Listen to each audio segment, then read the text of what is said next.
Canale di YouTube Marco Ardesi dedicato alle stampanti 3D FDM.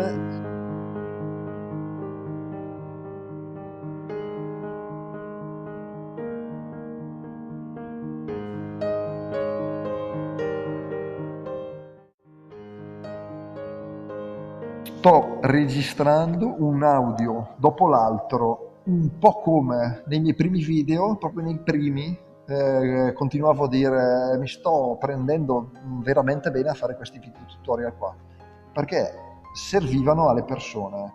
Quindi io mi mettevo lì soddisfattissimo e dicevo faccio una cosa che sicuramente servirà a tante altre persone. E adesso è la stessa cosa, cioè capisco che questi audio qua servono perché le persone li ascoltano anche in altri momenti e di conseguenza li faccio molto molto volentieri. Ne sto facendo uno dietro l'altro, sto prendendo molti commenti, molte obiezioni che mi hanno fatto e alcune volte alcune idee che ho io. È venuta un'idea, sto stampando un oggetto di cui non posso definire il nome, ma è una cosa molto famosa, cioè uno studio televisivo ci ha fatto campionare un personaggio.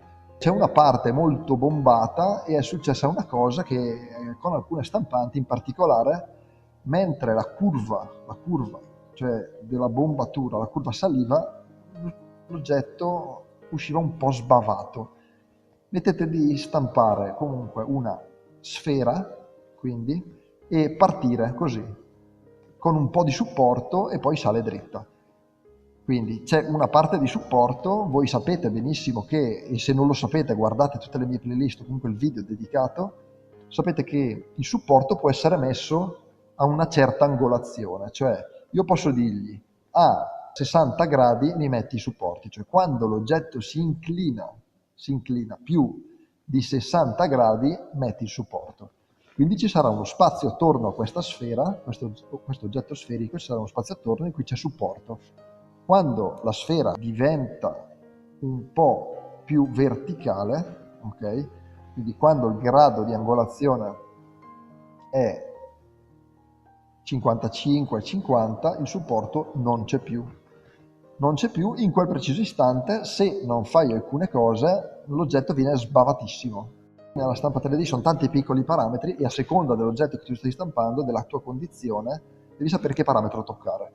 Io adesso lo anticipo, sto prendendo una stampante 3D con un software molto più avanti di qualsiasi altro slicer che ho trovato e lo garantisco, e mi arriverà a breve e tutto ci diventerà un po' più semplice, nel senso che alcune cose saranno automatiche e alcuni parametri molto più precisi potremo modificarli. Con gli slicer che siete abituati ad utilizzare voi o su cui ho fatto i corsi io, non ci sono poi così tanti parametri da modificare, ma possiamo comunque arrivare a un ottimo risultato comunque, perché io ho stampato sempre con Cura 15 e guardate la playlist che si chiama Il miglior slicer, che è dedicato a Cura 3D 15.4.6. Ho sempre stampato con questo slicer qua, è banale, ci sono solo i parametri che servono e sono sempre riuscito ad ottenere i file,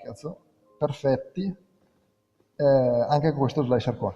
E vi dirò di più, molte volte questo slicer qua mi dà la possibilità di importare i profili del G-code. È come se io gli dicessi: i profili che ho usato per fare questo G-code tu me li devi importare. Pam, tutti me li importa, io mi ricordo subito come ho fatto il modello 3D. Non ho l'angolazione, ma ho tutto quello che mi serve. Con altri slicer non riesco, quindi questa cosa già mi interrompe ad andare avanti.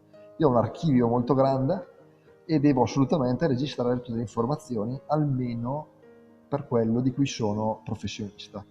Registro quindi tutti i parametri, ho un vastissimo archivio di G-code, in caso comunque dovessero servire. Per esempio io sto collaborando con un'impresa di Brescia, si chiamano Massimo e Matteo CubePit. CubePit è la società. Abbiamo avuto delle riunioni in cui abbiamo parlato di slicing, di slicer, e abbiamo capito quali sono i parametri fondamentali per la stampa 3D, per rendere molto più semplice lo slicer. In sintesi, volevamo sapere, e siete qua per sapere e apprendere qualcosa di importante, che è come non sbavare l'oggetto sferico mentre sale, e metti il supporto a un'angolazione di 65 gradi, utilizza un supporto distante XY 0,4 e utilizza una distanza dallo Z di 0,1. Il supporto è messo e bene, attiva la ventilazione tipo 5 mm dopo, ok? 5 mm in su. Attiva la ventilazione al massimo che puoi attivarla, quindi al 100%. Se si raffredda la testina, attenzione, abbassatela, ma se non si raffredda, alzate a canna. Quindi mentre salite, raffreddate molto. Lavorate con temperature come molto basse, cioè basse non che sforzano, ma abbastanza fluide per essere estruse. Quindi col PLA 195 gradi più o meno. PLA comunque esce, viene depositato e viene seccato meglio, la ventola fa anche meno fatica a seccarla, e mentre sale l'oggetto sferico esce già un po' meglio. Un'altra cosa che potete fare è stampare prima il riempimento che le pareti. Vi ho sorpreso questa cosa perché sono rimasto sorpreso anch'io quando l'ho scoperto, ho detto questa è una trovata epica, perché se voi salite con una sfera, il problema è che la parte più esterna della sfera viene depositata su una parte che non c'è. Se però io metto prima il riempimento, creo un collegamento già con il mio perimetro. Ok. Vi ho fatto immaginare questa situazione qua, avrete capito che la parete starà meglio attaccata, quindi sbaverà meno e sarà una cosa in più. Spero di essere riuscito a farmi capire bene, spero di averti tolto il problema degli oggetti sbavati. Ricorda anche che potrebbero essere sbavati oltre che per l'inclinazione, quindi potrebbero essere sbavati per una questione di temperatura. Se stai stampando un oggetto cilindrico molto tipo con diametro 1 centimetro, anche meno, e molto lungo, da solo lui sull'oggetto, può essere che sbavi un po'.